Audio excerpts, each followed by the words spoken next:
solicitar la revisión nuevamente de la tarea, ya que considero que en el ejercicio número 4 está correctamente realizado y tengo una nota baja, ¿verdad? Entonces me escriben ustedes, me solicitan la revisión.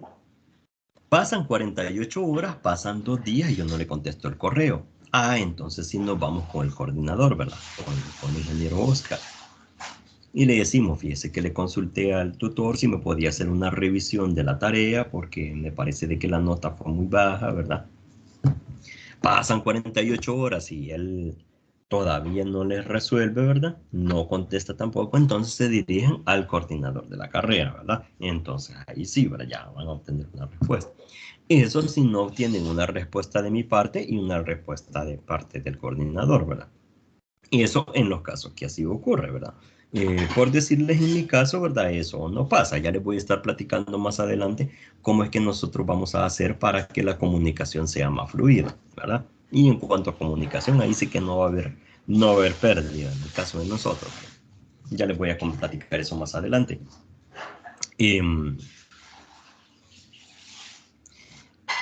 Esto es porque fíjense que lo han definido de esta forma, esto ya que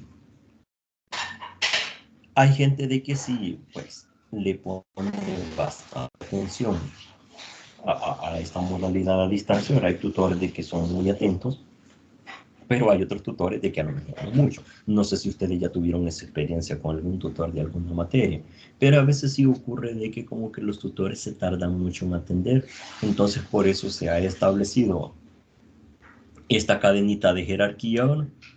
Para que ustedes no solo tengan un contacto a quien dirigirse, sino que tengan a varios, de modo de que su inquietud sea resuelta, ¿verdad? Pero para el caso de nosotros, ya les voy a estar platicando cómo vamos a hacer para que la comunicación sea súper fluida, ¿verdad? Bien, eso por una parte. Vamos a ver cuáles son las actividades que vamos a desarrollar. Veamos. Lo que vamos a estar haciendo, ¿verdad? En cuanto a la evaluación y las ponderaciones que van a tener las actividades es que vamos a hacer 5 autoevaluaciones con un valor del 6% cada una. Y eso suma el 30%. 2 tareas con valor de 10% cada una. Y eso suma 20%. 2 exámenes parciales con valor de 20% cada uno. Y eso suma 40%. Un examen de conocimientos generales con un valor del 10%. Y eso va a sumar el 100%, ¿verdad? 100%. Bien. En cuanto a las autoevaluaciones, les platico cómo es que se van a desarrollar. Las autoevaluaciones son como pequeñas tareas, ¿verdad? Pequeñitas tareas. Viene siendo como una tarea, pero no es tan extensa. Va a ser una tarea muy pequeñita, digamos de unos 5 ejercicios, 5 problemas, para el caso de nosotros, de que son ejercicios numéricos, ¿verdad? Porque es matemática lo que vemos, es matemática lo que estudiamos. Y entonces vamos a hacer esas evaluaciones que van a ser muy pequeñitas, por eso el porcentaje es muy pequeño. Pero ¿eso para qué sirve? Y eso sirve, fíjense, porque es como una práctica para el examen parcial. Es una práctica porque no es lo mismo solo ir leyendo el contenido, luego encontrarse con una tarea que es muy extensa y muy difícil, y luego encontrarse con un parcial de que nos va a resultar muy difícil si no hemos practicado. Yo sé de que como autodidactas que somos, se supone, ¿verdad? Lo ideal sería de que vayamos estudiando o practicando con ejercicios que está en el material de lectura. Eso sería lo ideal. Pero como a veces ocurre de que por cuestiones de tiempo, dificultades que tenemos o que no comprendemos de todo el contenido, no practicamos con los ejercicios. Entonces las autoevaluaciones son, como les digo, pequeñitas tareas que van a servir para ir practicando estos contenidos. Eso es que para que cuando ya resolvamos la tarea que viene, ya sepamos del contenido de qué se trata y ya sepamos resolver los ejercicios. Luego de eso, cuando ya venga el parcial, ya vamos a haber practicado todavía más. Al haber resuelto un par de autoevaluaciones y al haber resuelto la tarea 1, por ejemplo, ya vamos a estar preparados para el parcial número 1, ¿verdad? Eso no quita que después de haber resuelto un par de autoevaluaciones haber resuelto la tarea 1 no significa de que no vamos a practicar con los ejercicios que están publicados en la plataforma terminando de estudiar para el examen parcial, ¿verdad? Porque el objetivo del parcial es obtener la mayor nota posible. ¿Bien? Eso. Ahora, acerca de este examen de conocimientos generales que vale el 10%, ustedes seguramente ya conocen el término del examen de suficiencia, de que es para los que no alcanzaron el promedio mínimo para pasar la materia, que es 6, les toca ir a un examen donde vienen todos los contenidos de la materia, ¿ya? Y hay que sacarse buena nota para lograr pasar la materia por completo.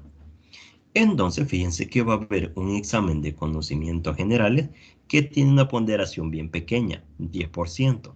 ¿Para qué sirve este examen de conocimientos generales? Imaginemos de que usted en el examen parcial número 1 obtuvo una nota baja porque habían algunos temas que no los alcanzó a entender por completo y por eso obtuvo una nota baja. Entonces, el examen de conocimientos generales va a ser una oportunidad para ganar más puntos acerca de esos temas que seguramente para el primer parcial no los había entendido, pero resulta que al final del ciclo sí ya los logró entender.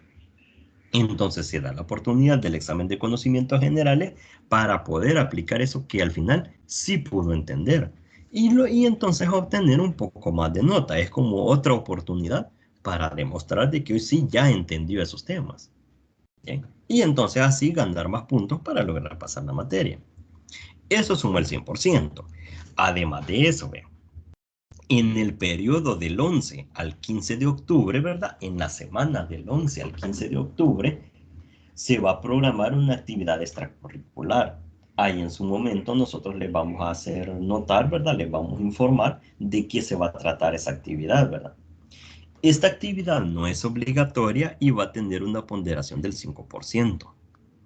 ¿Ya? O sea, de que todavía hay una actividad adicional pequeñita del 5%, ¿ya? Que es opcional si usted no desea hacerla. No la hace, ¿verdad? Pero van a ser algunos puntitos que van a servir todavía para agregar al promedio, para ver de pasar la materia con la mayor nota posible, ¿ya? Recuerden de que a medida va avanzando la materia y cuando nosotros ya estamos en esa parte en la que estamos haciendo las cuentas de cuánto llevamos de promedio y cuánto nos hace falta para pasar la materia. Entonces, en ese momento uno como que quiere aprovechar cualquier puntito que salga, ¿no? Cualquier fracción de punto que nosotros podamos obtener o ganar de alguna parte, pues bienvenida es, ¿verdad? Todo para lograr alcanzar ese promedio, ¿no? Así que entonces por eso se programa esta actividad extracurricular, ¿verdad? Bien, ahora, ¿qué más tenemos por acá para ver? Material de apoyo, pues son la bibliografía, la metodología y lo que viene acá es la evaluación del curso en cuanto a las fechas. Veamos. Tenemos acá, vean, estas semanas que están aquí, pues ya las tenemos desfasadas, ¿verdad? Porque aquí dice que la tutoría 1 era el 21 de agosto, pero por el problema que tuvimos de la suspensión del ciclo, pues entonces todo esto se tuvo que desfasar. Así que entonces en cuanto a nuevas fechas, pues esto lo vamos a estar encontrando en un nuevo documento que está ahí en la plataforma, ¿verdad? Lo que les quiero comentar de este cuadrito de la fecha que viene es que procuremos descargarlo, fíjense, y este cuadrito es bueno de que lo imprimamos y lo tengamos pegadito ahí en la pared por alguna parte, ¿verdad? Porque eso nos va a servir para no pasarnos en las fechas, para tener presente qué es lo que ya hicimos y qué es lo que nos hace falta por hacer, ¿sí? Eso sería bueno, sería una buena recomendación. Ahora, de ahí viene el reglamento de evaluación, ¿verdad? Es el mismo del ciclo pasado, de que la nota mínima para pasar la materia es 6, ¿verdad? Si tiene un promedio entre 5 y 5.94, este que está acá, tiene derecho al examen de suficiencia, ¿ya? Además de eso, todas las materias, el hecho de que podamos pasar las materias con nota de 6, ¿verdad? Como mínimo, procuremos pasarlas siempre con un poquito más. Apostemos a pasarlas con 7, o con 8, con 9, con 10, ¿verdad? No hay problema, con la mayor nota posible. Pero como nota mínima, propongámonos el 7. ¿Y esto por qué? Porque al final de la carrera se necesita un promedio mínimo de 7 para poder graduarse, que es algo que se llama cum global, que es donde se calcula el promedio con el que ha pasado todas las materias. Ahí se necesita un promedio mínimo de 7, ¿sí? Y entonces en ese promedio mínimo de 7, si no lo alcanza, por ejemplo, si usted todas las materias a lo largo de la carrera las fue pasando con 6.1, 6.2, 6.3 y así, ¿verdad? 6, 6.1 otra vez, ¿verdad? ¿Qué va a pasar? Que ese promedio global al final de la carrera va a ser de 6 y fichitas también. Entonces, ¿qué va a ocurrir? Lo que la universidad le va a decir entonces es que tiene que repetir materias nuevamente. Y yo creo de que eso es algo que no le va, como que no, a nadie le va a gustar eso, ¿verdad? Que le diga, mire, para poderse graduar tiene que repetir materias aunque ya las pasó. Entonces, eso es bien contraproducente, va a resultar hasta molesto, ¿no? Pero es porque no se obtuvo el promedio de 7. Así que entonces tengamos ese cuidado. Si bien la nota mínima para pasar es 6, no nos conformemos con ese 6. Tratemos de pasar con la máxima nota que podamos, ¿verdad? De preferencia arriba de 7. ¿Estamos de acuerdo con eso? Sí, la verdad es que es algo que, bueno, de mi parte no sabía de que en el promedio global si es menor de 7 lo hacen repetir materias y la verdad sí es bastante contraproducente. Así que Ujú. no, Sí, no, no, no sabíamos eso, la verdad. Bueno, yo no sabía y hay que tomarlo bastante en cuenta. ajá, sí, hay que tomarlo en cuenta, sí. Eso es lo que sucede, ¿verdad? No es que pierda la carrera, pero sí, como le digo, el reglamento de la universidad eso determina de que hay que ir a repetir. Y si no me equivoco, mandan al estudiante a repetir las materias, las que se le hizo más difícil pasar, porque al haber sido las más difíciles en pasar, son las que obtuvo menos nota, ¿verdad? Así que es de tener cuidado en esa parte, por eso les comento. Tratemos, ¿verdad? En cada materia, aunque vamos comenzando la carrera, pero desde estas primeras materias hay que procurar ganar el máximo puntaje que se pueda. Si nos dicen que es con 6 que se necesita para pasar la materia, pero nosotros apostémosle a más. Apostémosle como mínimo al 7 y si ya logramos 8 o 9 de promedio, pues perfecto, eso está excelente. Eso para no tener problemas al final de la carrera, ya dentro de 5 años, ¿verdad? Estar con esos problemas. Así que eso va a ser muy bueno, ¿verdad? Que tengamos eso en cuenta siempre. Veamos. Eh, veamos qué más. Servicios de biblioteca, pues ya los conocemos, creo yo, nos podemos saltar eso. Los contactos están aquí en este documento, ¿verdad? El coordinador de la carrera, el coordinador de cátedra, como les comentaba, es el ingeniero Oscar Portillo, el referente del proyecto, que es Walter Campos, y la administración académica, ¿verdad? Que es donde ustedes pueden recibir asistencia acerca de algún problema que tengan en la plataforma, pues en este correo les pueden ayudar, ¿verdad? Ahora aquí esto dice, esto son recomendaciones, ¿no? Esto es acerca de que pues que hay que ser muy participativos, hay que entregar las tareas, hay que procurar las tareas en el tiempo especificado. Acerca de la entrega de las tareas, algo que les puedo comentar como recomendación es que para nuestra materia, que es una materia numérica, por así decirlo, es una materia matemática, procuremos cuando se publique una tarea que generalmente se publica 15 días antes de su entrega, cuando ya esté publicada, procuremos leerla y ver qué ejercicios podemos ir resolviendo. Y los vamos resolviendo de a poquito. Por ejemplo, un día resolvemos 2 ejercicios, luego mañana resuelvo otros 2 ejercicios, de ahí unos 3 días después que ya tenga tiempo de nuevo resuelvo otro ejercicio y así sucesivamente, de modo de irlos resolviendo de a poquito y que la tarea la tengamos lista antes de la fecha de entrega, ¿verdad? porque fíjense de que es bien frustrante que a última hora, por ejemplo, si hoy fecha 11 hay que entregar una tarea, estar hasta las 10 a las 11 de la noche a la carrera porque me faltan un montón de ejercicios por completar y no he podido entregar la tarea y luego resulta que se hace medianoche y no terminé la tarea, así que voy a entregarla solo con los ejercicios que alcancé a resolver. Entonces procuremos no estar en esa situación, mejor vayámosla resolviendo de a poquito, ¿verdad? Vayamos avanzando así, de modo de que cuando ya hayamos finalizado con la tarea todavía haga falta tiempo para entregarla, porque la podemos entregar antes, ¿verdad? Esa es la diferencia es la ventaja de esta modalidad virtual comparada con la presencial, que en la presencial pues hay que andar buscando al profesor para entregarle la tarea, ¿verdad? Y que tiene que ser en el día que él ha dicho y que si se la quiere entregar antes no me la recibe porque no tiene tiempo para recibírmela, bla, bla, bla. La ventaja de esta modalidad virtual es que si usted la termina antes, pues entonces usted la sube a la plataforma, ¿verdad? Y ahí que quede y ya para cuando el profesor venga a calificarla, pues chévere, ya estaba ahí desde hace un montón de tiempo. Eso para no generar unos retrasos, porque comúnmente sucede, fíjense, es bien común que suceda, y no quisiera que les pasara a ustedes, de que a último día, por ejemplo, el día de la entrega de la tarea en la noche, a las 9 de la noche, me están escribiendo y diciéndome, mire, licenciado, fíjense que no puedo hacer este ejercicio, ayúdenme, por favor. Y así, ¿verdad? Bastante en la carrera y con aquella desesperación, ¿verdad?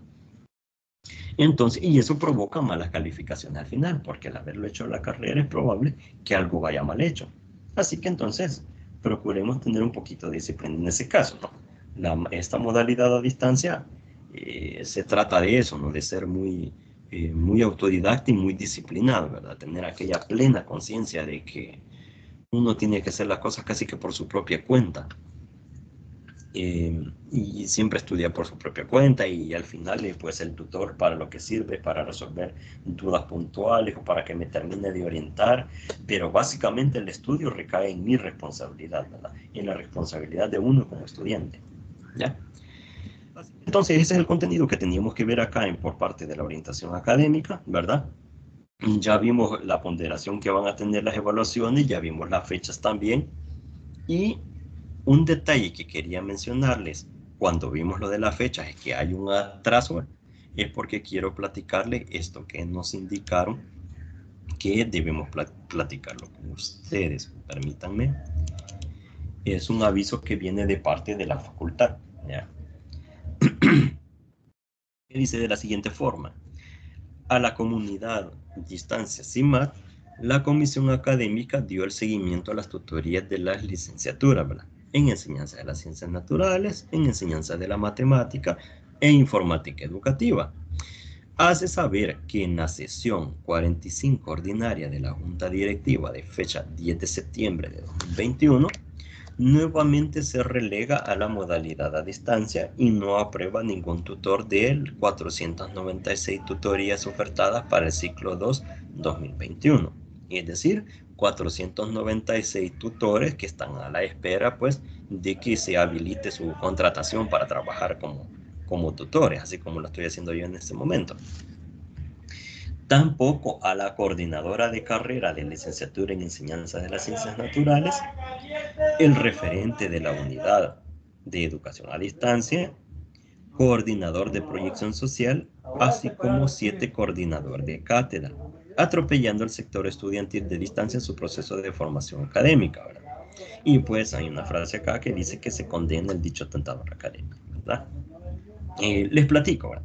Esto, como ustedes ya se pudieron dar cuenta, en, en la facultad pues tuvimos un retraso en el ciclo, que fue una forma de protesta, por así decirlo, de que tuvo la Oficina de Educación a Distancia en cuanto a la situación de que no se da la contratación de los tutores y los coordinadores, ¿verdad?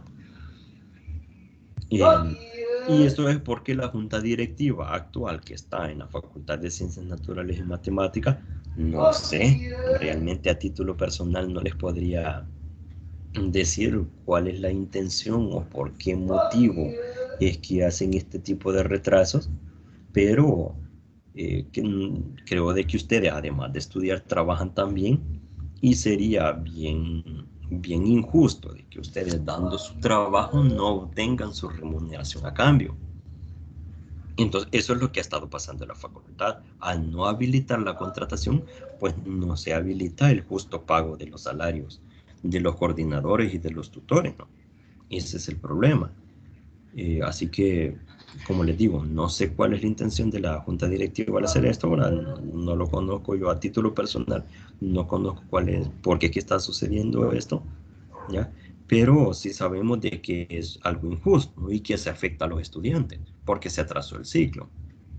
Ahora, como oficina de educación a distancia, se ha tomado la decisión de reanudar el ciclo, ¿verdad? Ya como que lo estamos haciendo en este momento, pues que ya tenemos la primera tutoría, ¿verdad? Porque no se quiere afectar a los estudiantes. Entonces hemos tomado el compromiso de realizar todas las actividades, todas las clases, ¿verdad? Las tutorías, o sea, trabajar en el ciclo y que se desarrolle de la mejor manera para no afectar a los estudiantes. Aunque esto se atrasa un poco, por ejemplo, vamos a llegar con algunas actividades hasta en enero, ¿verdad? Claro, respetando el periodo de vacación de la Navidad, ¿verdad? Vamos a reanudar actividades en enero, que va a ser para completar actividades que tendríamos que haber terminado en diciembre. Pero en cuanto a ustedes como estudiantes, quiero decirles de que no se preocupen en ese sentido, de que las clases, las tutorías las vamos a atender todas, el contenido todo lo vamos a ver, vamos a hacer todas las tareas, todos los parciales, ya, de modo de que los menos afectados que resulten sean ustedes. Ya en el transcurso, en el camino, vamos a ver cómo se resuelve esto de la contratación de los tutores, que ojalá que al final resulte de buena forma, ¿verdad? Eso es lo que estamos esperando. Pero en cuanto al desarrollo del ciclo y que vaya a haber una afectación para ustedes como estudiantes, es lo que estamos procurando, ¿verdad? Que eso no vaya a ocurrir en ningún sentido, ¿verdad? ¿Estamos de acuerdo con esto, mis estimados? Sí, estamos de acuerdo. Vale, perfecto, muy bien. Bueno, habiendo leído entonces estas orientaciones académicas y platicado un poco de esta situación de por qué, cómo se alargó el ciclo, ¿verdad? Esta suspensión de actividades que hubo y cómo está la situación ahorita en cuanto a la administración en la junta directiva, ¿ya? Pues vamos a pasar entonces al contenido que tenemos que ver, ¿no? Para esta tutoría, ¿ya? Así que veamos. Fíjense que en la plataforma lo que nos dice es, para la materia de lógica y teoría de conjuntos, nos dice que hay un contenido específico que tenemos que ver como unidad 1, que ya lo platicábamos ahí en la orientación académica. Nos dice que la unidad 1, que es el cálculo proposicional, lo vamos a estudiar del 6 al 19 de septiembre. Es decir, estamos ahí en ese rango de fechas en las que tendríamos que estar estudiando esta parte. Eso es lo que vamos a estudiar. Entonces nosotros vamos a estudiar las proposiciones, ¿no? Los conectivos lógicos, las tautologías y contradicciones, tablas de verdad y equivalencias lógicas, ¿verdad? Porque al final lo que se busca es comprender los conceptos fundamentales de la lógica proposicional y operar correctamente mediante proposiciones mediante la construcción de tablas de verdad y utilización de las tablas de equivalencias lógicas para desarrollar habilidades del razonamiento lógico matemático. Bien, eso es lo que tenemos. Entonces, con eso, veamos entonces qué podemos estudiar de esta parte. Por acá entonces, solo me da un segundo, vamos a abrir el material que tengo preparado por acá, ¿verdad? ¿Qué es este, verdad? Bueno, de hecho vamos a abrir todo de una sola vez.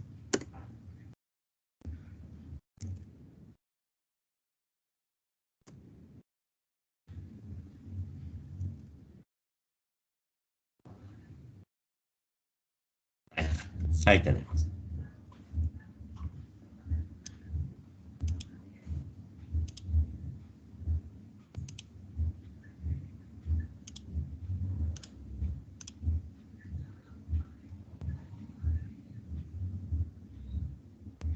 Bien, empecemos entonces con la lógica proposicional. Aquí es el primer contenido de eso.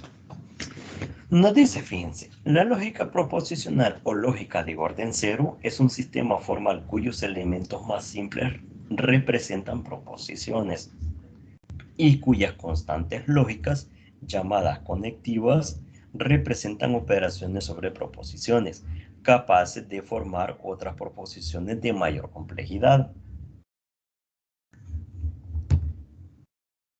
La lógica proposicional estudia las sentencias u oraciones del lenguaje corriente o formal a las que se les puede asignar un valor de verdad.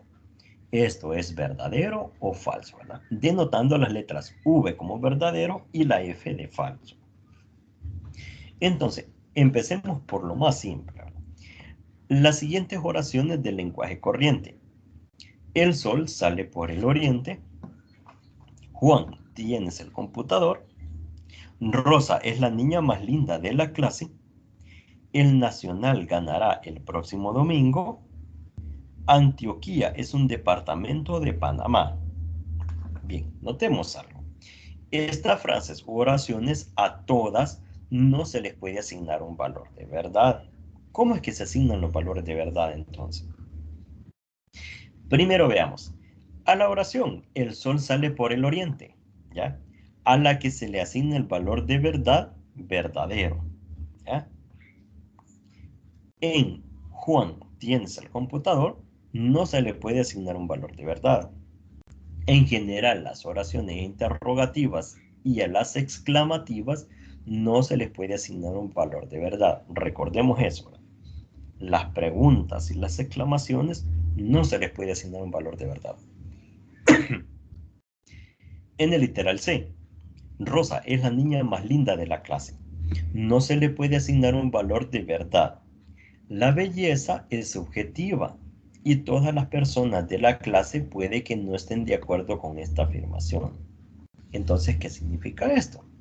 De que cualquier frase que está sujeta a la subjetividad no se le puede asignar un valor de verdad.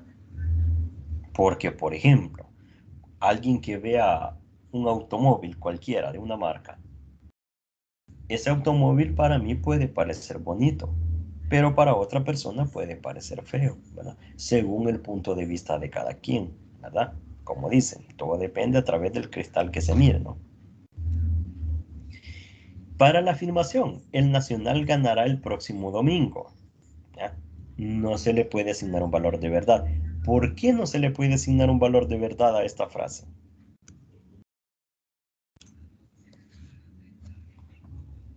Porque puede ser falsa o verdadera. Porque puede ser falso o verdadera, lo cual no sabemos en este momento, ¿verdad? Está hablando de un hecho de que pasará a futuro y no sabemos aún cuál será el resultado. Por lo tanto, no se lo podemos asignar desde ya. Exacto. La oración, Antioquia es un departamento de Panamá. Esa es falsa, ¿verdad? ¿Pero por qué es falsa? Porque Antioquia ni siquiera es una ciudad de Panamá, ¿verdad? Es de otro país. Y también podemos saber cuál es la verdadera capital de Panamá. Entonces a esa sí se le puede asignar un valor de verdad, que el valor que se le asigna es falso, ¿ya? Entonces, vean, la lógica proposicional estudia oraciones como la A o la E, ¿verdad? Las anteriores, a las que sin ambigüedad se les puede asignar un valor de verdad. O sea, son esas que definitivamente desde ya, ¿verdad? Con anticipación, con solo leerla, podemos establecer si son verdaderas o si es falsas. A las demás hay que analizarlas. Por ejemplo, la frase que decía de que la niña es la más linda de la clase, para alguien puede ser bonita y para otra persona no, ¿verdad? El equipo nacional ganará el próximo domingo, puede ser que sí gane, puede ser que no, ¿verdad? Todo depende del resultado futuro. Entonces es así como se van analizando las frases y se puede observar si se les puede asignar ese valor o no, ¿ya?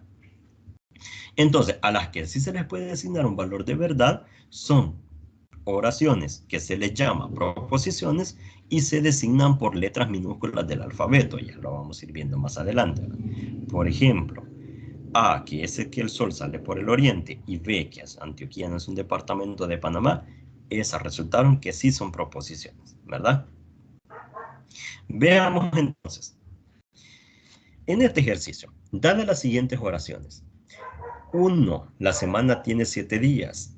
2, me voy de viaje. 3, una hora tiene 60 segundos. Las proposiciones son, ¿cuáles de esas tres frases son proposiciones? Serán la 1 y la 3, la 1 y la 2, la 2 y la 3, o la 1, la 2 y la 3. ¿Qué piensan ustedes? La 1 y la 3, ya que la 2 puede ser que sí se vaya de viaje o que no se vaya de viaje. Hay una probabilidad de que un 50-50 de que sí, sí o sí no. Ajá, es probable, vea, que se vaya de viaje o que no, ¿verdad? Entonces usted menciona que la 1 y la 3 sí son proposiciones, ¿verdad? Bueno, en el caso de la 1, la semana tiene 7 días. Eso es cierto, ¿verdad? Eso aquí en China tiene 7 días la semana. En el caso de la 3, la hora tiene 60 segundos. ¿Será cierto eso que la hora tiene 60 segundos? No, el valor que se le asigna es falso, ya que son 60 minutos. Ajá, son 60 minutos. ¿Verdad? Entonces, ¿qué sucede? ¿Verdad? En el caso de la oración 1, esa tiene un valor de, ¿verdad? Verdadero, ¿verdad? En el caso de la 3, ¿verdad?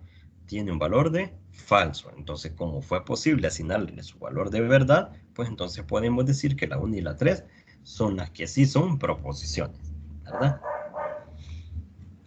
Muy bien, veamos. Ahora por acá, en esta tablita es bueno que estudiemos cuáles son los símbolos que normalmente se utilizan para la creación de las tablas de verdad, lo que se conocen como conectores lógicos o como conectivos lógicos, ¿verdad?